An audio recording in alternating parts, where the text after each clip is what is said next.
Yesterday I lost my shit, and I'm in a bad mood right now, so I'm going to try to keep calm this time when it comes to Brian Kelly, because, again, I got no dog in this fight. Okay. So I'm going to move on. I want to see you. I like that you're in a bad mood. Keep going. I'm going to move on. I'm going to move on. Yeah. Okay. He's moved on, so I'm going to move on. And I'm not. I don't go know ahead. if you I want to hear caught, what you say. the players from a couple of Notre Dame players on the Garage podcast. Yep. They're handling it better than I am. They understand that it's a business, that it ain't personal. They wish them well. So, Brian Kelly did what Brian Kelly does. He bolts on teams. He did it to get to Notre Dame. He saw an opportunity. He took it. I thought the most interesting thing he said to Dan Patrick was that he was out recruiting. The first question I had was, recruiting for whom? Like, were you recruiting for Notre Dame and stopped mid-conversation when the news broke that you had agreed to become LSU's coach? Or were you preemptively recruiting for LSU? Like, how does that work exactly? That's a good question. That's a really good question. Say, hey, I didn't even think about that. I'm focused on my guys. Were you? How do you make a life-changing decision? Now, look, it's generational wealth. I get it. The money, it speaks for itself. But how, if you're so focused on the task at hand, how does one supposedly receive an offer out of nowhere to go to LSU with your team on the cusp of the college football playoff that you've been so focused and working so hard to get to? Wait, hold on. See my voice started going high just now? Listen, go ahead. Started getting upset again.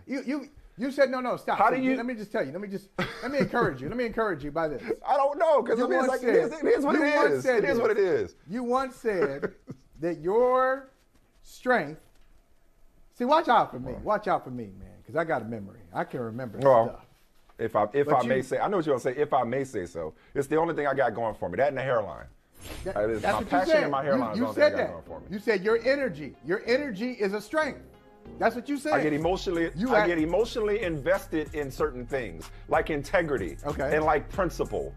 And I understand that the money and the opportunity, I understand all those things. I overstand those things. The opportunity to compete in not just the SEC, but the SEC West, okay? The opportunity to coach and make the money that he's making at LSU and a new challenge at 12 years. I get all of that. I understand all of that. The thing that really bothered me yesterday, and it bothered me more so last night after the penultimate playoff rankings came out, was what this could potentially cost LSU. I don't like that word. Oh, excuse me, cost Notre Dame. Cost Notre Dame, who sits at 6 right now. Notre Dame 6 after Georgia, Michigan, Alabama, Cincinnati, and Oklahoma State. Now, let me just go through this with you real quick. Georgia's a word. By the way, it's an inefficient word. Yeah, because I know what it means, but it doesn't suggest, it doesn't sound like what it ultimately means. So it's unnecessary. But anyway, go ahead. Next to last. It means next to last. I mean, just come on, it's stupid. Anyway, go ahead. The second to last set of college football rankings, playoff rankings. Thanks. Georgia's a lock. Michigan wins and it's in, loses and it's out. Alabama probably needs to get embarrassed by Georgia to not get in with 2 losses. Yep. Cincinnati, even if it loses to Houston, I can't see a world, but then again, we're talking about the committee. And maybe here I go thinking about fairness again. Cincinnati should not get in over Notre Dame. Okay, so Cincinnati should be fairly safe. That leaves Oklahoma State to beat Baylor in order to get one of those top 4 slots. So really it comes down to Michigan and Oklahoma State. Those are the 2 wild cards. Well, hold on. Let me just before you continue. Now, did you say, I just want to make sure I followed it.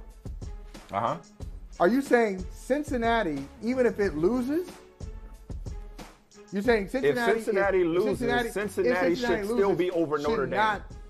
They should still be over Notre Dame. Notre Dame shouldn't jump a team that they lost to. I don't care how much better Notre Dame has gotten over the course of the year. I don't know. Notre Dame should not. If Cincinnati loses to, I think, the 24th ranked team in Houston, after the season Cincinnati had last year, going into this year, 21. so they're not a fluke. 21. Okay? There's absolutely 21. Yeah. There's absolutely no legitimate reason to take Notre Dame and put it above Cincinnati. Depends on when you lose. Depends on when you lose. Well, that's fine. You'd be great on the committee. So anyway, that brings me to Notre Dame. That brings me to Notre Dame.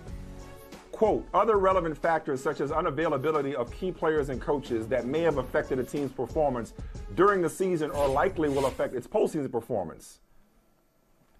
That's part of the protocol for consideration. Now, granted, Gary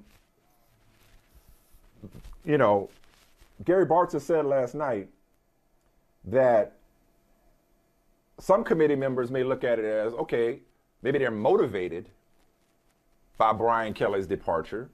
So that may, offer an intangible that entices them to put Notre Dame in the top 4 if the other things go their way, of course. But just the idea that their playoff lines are on the line, okay? That their playoff lines are on the line through no fault of their own. They've done everything they could.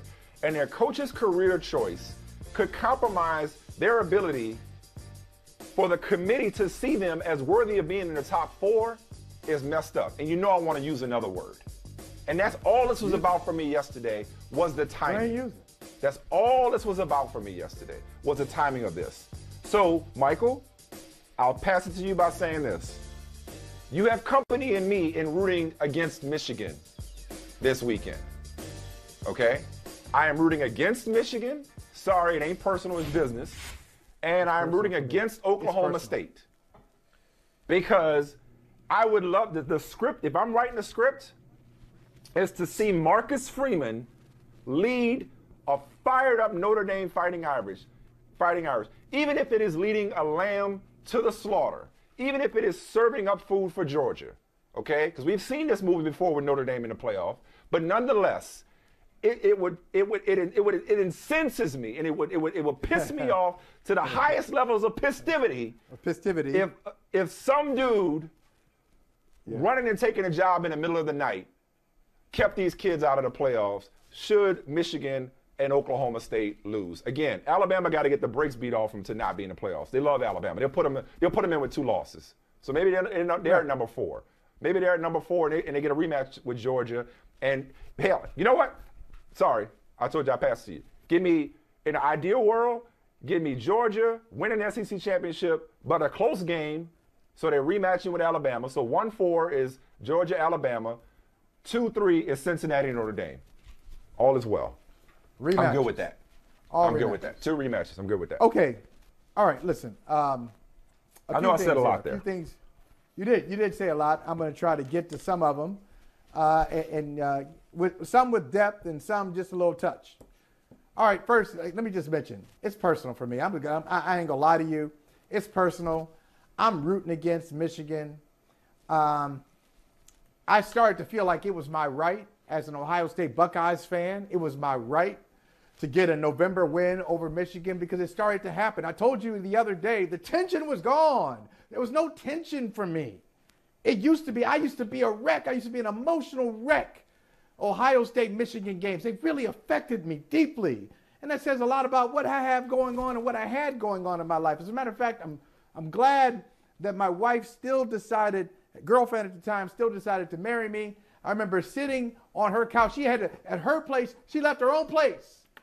2006, I think it was 2 versus 3, Ohio State and Michigan. 2005, 2006, somewhere around there. Beanie Wells played the game, had a touchdown. High scoring game, 2 versus 3. And I was just so obnoxious, she just had to leave. She cleared out. So Ohio State, Michigan, those games really affect me. But they haven't for a decade. And I thought I had another one. So I am hating on, rooting against, praying against Michigan. Go Iowa. I love Iowa. I love everything about Iowa. Go Hawkeyes. Council Bluffs. Dubuque. Des Moines. Everything. Yes. Anyway.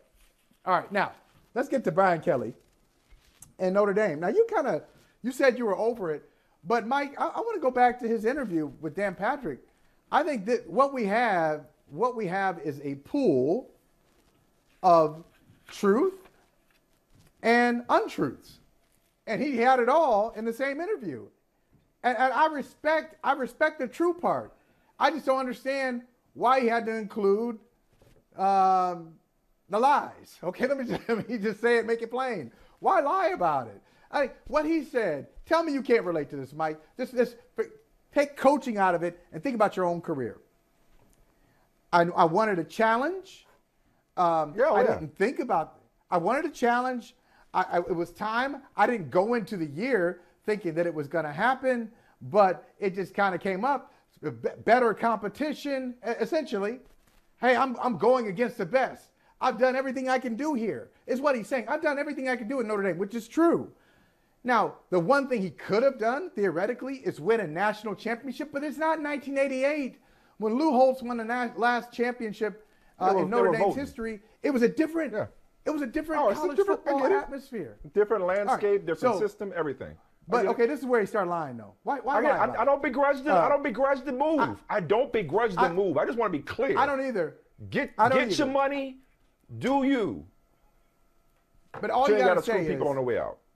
Exactly. All you got to say is, well, there was no plan. Yes, there was a plan. These jobs just don't have. When you're talking about millions of dollars, like if you're getting a job down the street and you're getting paid by the hour, that thing can happen very quickly. You ain't got to get your attorneys involved. Hey, you want a job here? Yeah. When can you start? Tomorrow. Okay. Here you go. Here's an apron. Dude, here's a broom. How long? Let's go. How long Ed Orgeron been fired? He's been for a few weeks now. Okay. For a few weeks. Okay. So ain't no way this came out of left field. Ain't no way this came out. Same with Lincoln Riley. It just kind of came together quickly. It just kind of it didn't. And then you can't say, well, it's not what Notre Dame lacks. Yes, it is. And you're not. I understand you're trying to be the good guy all around. I'm trying to tell my players I love them and have them believe me. I don't want Notre Dame to have this traitor sign out for me like they did for Lincoln Riley and Norman. I'm trying to protect all of my bases. No. Bottom line is you went for more money and a bigger challenge, and God bless you. Okay, that's all right. But here's the other thing. It's like college football. And Brian Kelly, see, I told you that Brian Kelly's departure could affect the committee. Don't let the committee hide behind this. The committee has its own issues. The committee has rationalization problems and logic problems. I say better, logic problems. So they'll use anything they can to take the focus off of their decision making. If they choose to leave Notre Dame out of the playoffs because their coach left, you know what that is? That's just dumb. That doesn't make any sense, Mike. And if the fact that that's even two wrongs don't make a right. Well, I'm not going to blame. If they don't go with Notre Dame, you're not going to blame Brian Kelly for the committee's I'm not going to blame Brian Kelly. It's not Brian Kelly's fault. Not his fault. That's fair. However, if they get left out because of that, the committee didn't make Brian Kelly leave when he did. Certainly the players didn't make Brian Kelly leave when he did. Oh, what? So no, you're absolutely right. That makes it's illogical. It's completely illogical. You're 100% right. Now you don't have Brian Kelly. Yeah, Notre Dame won't travel. The team won't be as prepared. It's a better story. It is. It's a better story. Yes. And that's I know we got to go roll the music because we got to go to break. But I know that it not only is it a better story for me, Michael. I want this cloud. I want this story to hover over the playoffs. I want there to be conversation. I want Marcus Freeman in the spotlight. I want him front and center. I want there to be conversation about the business of college football and the system that historically has exploited players, even though they got these crumbs called name, image, and likeness in the transfer portal. This system that's so out of control now, where not only are coaches' salaries exploding, all good, but exploding at the expense of the integrity of what the game is supposed to be about, which is winning a championship. The money is so crazy that the money is more important than the thing that you play for. I want that storyline to live throughout the playoffs. I want Notre Dame. I'm rooting for Notre Dame. Never thought I'd do it. I once had to memorize the Notre Dame fight song, Michael, because I lost the bet when Florida State lost to Notre Dame in South Bend. I can't stand Notre Dame historically. Okay. I do, but I'm rooting for Notre Dame right now. You're rooting for Notre Dame, and I'm rooting for Iowa.